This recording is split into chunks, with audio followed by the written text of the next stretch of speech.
Welcome to our video demonstration of the difference between air conditioning, climate control and dual zone climate control. So we're going to start at the beginning.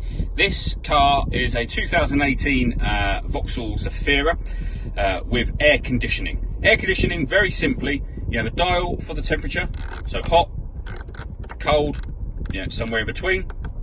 You have a dial for fan speed. You can determine where you'd like the air to be directed once it enters the car, and then you have a button to turn the air conditioning off or on, and it's as simple as that. If we move on to climate control now, so the first thing you'll notice is that we have a digital readout on one of the displays just here. This is a 2018 Ford Fiesta for reference, but the system works much the same in any car that has climate control. So first thing is you're adjusting your temperature in exact degrees. As you can see, 19.5 degrees C, and you can put it on whatever you want it on.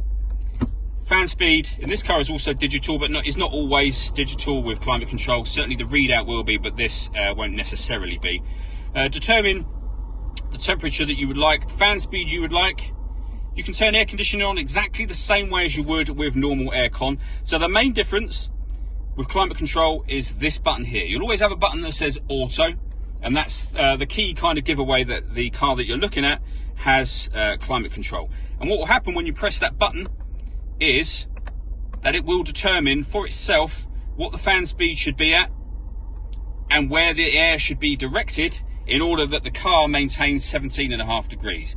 So if it's hot outside, it will increase the fan speed to get to this temperature, and then it will decrease it once it gets there. If I start adjusting the temperature, you'll hear and you'll see the fan speed increasing for yourself. So if we decide all of a sudden that we want 26 degrees, you can now hear the fan speed will start to pick up because it's racing to get to that temperature as quickly as it can, and it will then settle down. I'm going to take it back down to, roughly speaking, where we were. And it's as simple as that. With climate control, you can override it at any time you wish to by readjusting the fans yourself, and we are now back in a kind of a standard aircon mode. So let's move on to dual zone climate control. So with this, the big key difference is that you have two digital readouts and two dials that are dealing with temperature, which is the dual zone element. So essentially, this dial will adjust the passenger temperature, this dial the driver temperature. So if your passenger is particularly cold, they can have the temperature right up, and if you're particularly hot, you can have yours right down. So first of all, once you set the temperatures for driver and passenger, everything else remains very, very similar to climate control. You can adjust the fan speed yourself, you can turn air conditioning on or off yourself, and the big change happens when you hit auto. The car will now maintain 22 degrees on the passenger side, 19.5 degrees on the driver's side, and it will take full control of the fan speed and the direction of the air, exactly the same as climate control will do. There are such things as tri-zone climate control.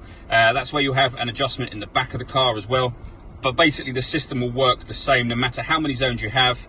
You'll be able to independently adjust temperatures, override them, have it on air conditioning, so you're doing it all manually, or you can hit that auto button and the car will do it for you.